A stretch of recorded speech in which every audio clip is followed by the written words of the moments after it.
Good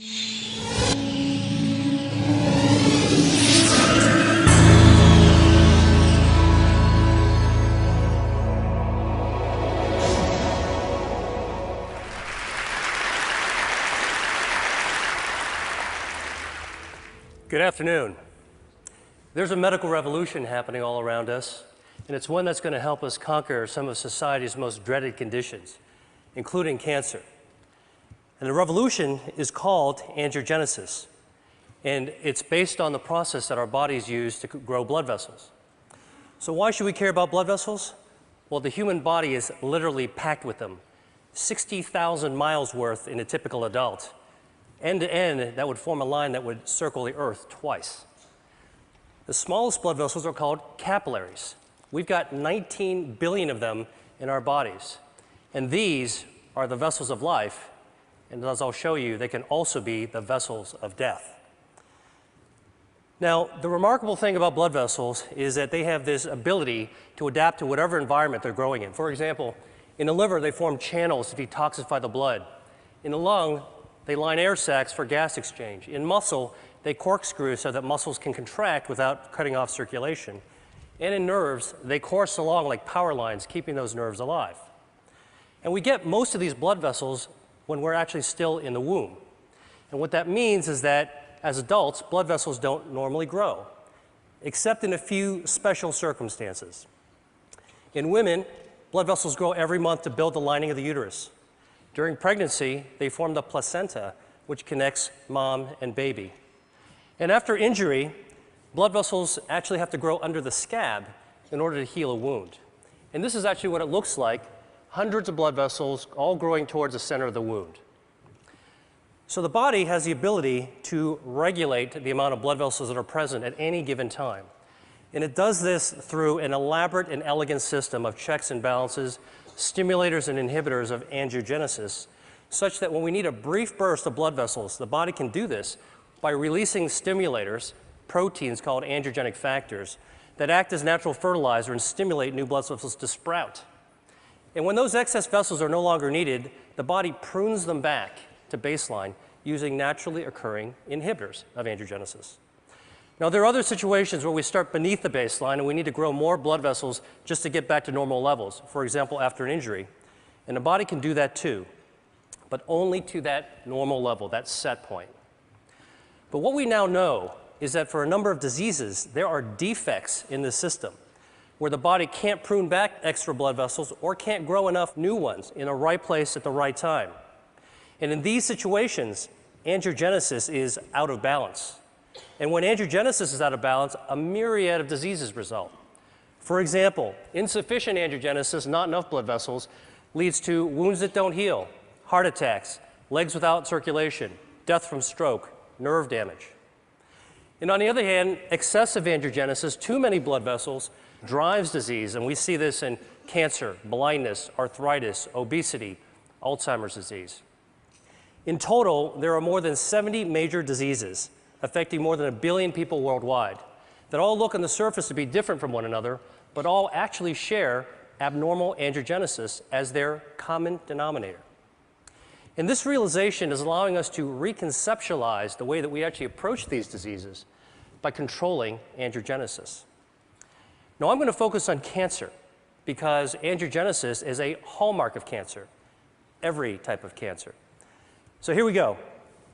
This is a tumor, dark, gray, ominous mass growing inside a brain. And under the microscope, you can see hundreds of these brown-staining blood vessels, capillaries, that are feeding cancer cells, bringing oxygen and nutrients. But cancers don't start out like this. And in fact, cancers don't start out with a blood supply. They start out as small, microscopic nests of cells that can only grow to 1/2 a cubic millimeter in size. That's the tip of a ballpoint pen.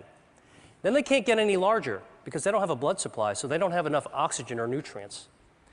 And in fact, we're probably forming these microscopic cancers all the time in our body. Autopsy studies from people who died in car accidents have shown that about 40% of women between the ages of 40 and 50 actually have microscopic cancers in their breasts. About 50% of men in their 50s and 60s have microscopic prostate cancers. And virtually 100% of us, by the time we reach our 70s, will have microscopic cancers growing in our thyroid. Yet without a blood supply, most of these cancers will never become dangerous. Dr. Judah Folkman, who was my mentor and who is the pioneer of the angiogenesis field, once called this cancer without disease. So the body's ability to balance angiogenesis, when it's working properly, prevents blood vessels from feeding cancers. And this turns out to be one of our most important defense mechanisms against cancer.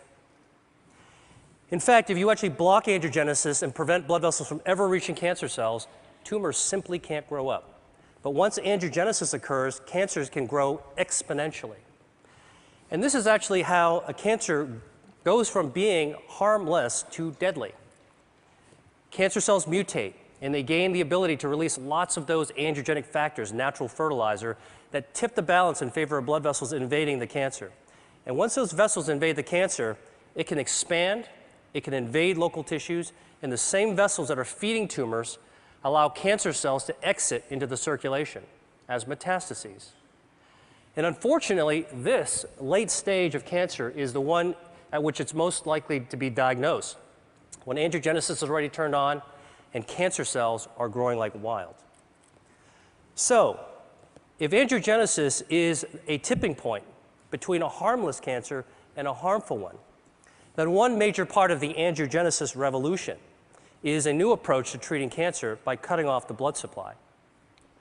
We call this anti-angiogenic therapy, and it's completely different from chemotherapy because it selectively aims at the blood vessels that are feeding the cancers. And we can do this because tumor blood vessels are unlike normal healthy vessels we see in other places of the body. They're abnormal, they're very poorly constructed, and because of that, they're highly vulnerable to treatments that target them. And in fact, when we give cancer patients anti-angiogenic therapy, here, an experimental drug for a glioma, which is a type of a brain tumor, you can see that there are dramatic changes that occur when the tumor is being starved. Here's a woman with a breast cancer being treated with the anti-angiogenic drug called Avastin, which is FDA approved, and you can see that the halo of blood flow disappears after treatment. Now, I've just shown you two very different types of cancer that both responded to anti-angiogenic therapy. So a few years ago, I asked myself, can we take this one step further and treat other cancers, even in other species? So here is a 9-year-old boxer named Milo who had a very aggressive tumor called a malignant neurofibroma growing on his shoulder. It invaded to his lungs. His veterinarian only gave him 3 months to live.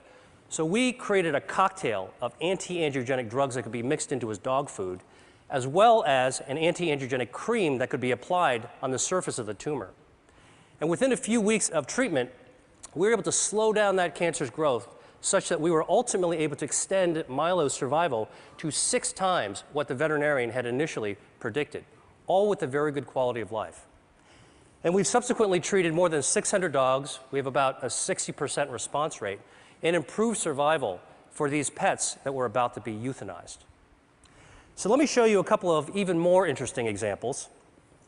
This is a 20-year-old dolphin living in Florida, and she had these lesions in her mouth that over the course of 3 years developed into invasive squamous cell cancers. So we created an anti-angiogenic paste. We had it painted on top of the cancer 3 times a week, and over the course of 7 months, the cancers completely disappeared and the biopsies came back as normal. Here's a cancer growing on the lip of a quarter horse named Guinness. It's a very, very deadly type of cancer called an angiosarcoma, had already spread to his lymph nodes. So we used the anti-angiogenic skin cream for the lip and the oral cocktail so we could treat from the inside as well as the outside. And over the course of 6 months, he experienced a complete remission. And here he is 6 years later, Guinness, with his very happy owner. Now, obviously, anti-angiogenic therapy could be used for a wide range of cancers. And in fact, the first pioneering treatments for people as well as dogs are already becoming available. There's 12 different drugs, 11 different cancer types, but the real question is, how well do these work in practice? So here is actually the patient survival data from 8 different types of cancer. And the bars represent survival time taken from the era in which there was only chemotherapy or surgery or radiation available. But starting in 2004, when anti-angiogenic therapies first became available, you can see that there has been a 70 to 100% improvement in survival for people with kidney cancer, multiple myeloma, colorectal cancer, and gastrointestinal stromal tumors. That's impressive. But for other tumors and cancer types, the improvements have only been modest. So I started asking myself, why haven't we been able to do better? And the answer to me is obvious. We're treating cancer too late in the game, when it's already established and oftentimes it's already spread or metastasized. And as a doctor, I know that once a disease progresses to an advanced stage, achieving a cure can be difficult, if not impossible. So I went back to the biology of angiogenesis and started thinking, could the answer to cancer be preventing angiogenesis? Beating cancer at its own game, so that cancers could never become dangerous. This could help healthy people, as well as people who have already beaten cancer once or twice and want to find a way to keep it from coming back. So to look for a way to prevent angiogenesis in cancer, and that's obesity, because it turns out that adipose tissue, fat, is highly angiogenesis dependent. And like a tumor, fat grows when blood vessels grow. So the question is, can we shrink fat by cutting off its blood supply? So the top curve shows the body weight of a genetically obese mouse that eats nonstop until it turns fat like this furry tennis ball. And the bottom curve is the weight of a normal mouse. If you take the obese mouse and give it an angiogenesis inhibitor, it loses weight. Stop the treatment, gains the weight back. Restart the treatment, loses the weight again. Stop the treatment, gains the weight back. And in fact, you can cycle the weight up and down simply by inhibiting angiogenesis. So this approach that we're taking for cancer prevention may also have an application for obesity. The really, truly interesting thing about this is that we can't take these obese mice and make them lose more weight than what the normal mouse's weight is supposed to be. In other words, we can't create supermodel mice. And this speaks to the role of angiogenesis in regulating healthy set points. Albert Szent-Györgyi once said that discovery consists of seeing what everybody has seen and thinking what nobody has thought. I hope I've convinced you that for diseases like cancer, obesity, and other conditions, that there may be a great power in attacking their common denominator, angiogenesis. And that's what I think the world needs now. Thank you.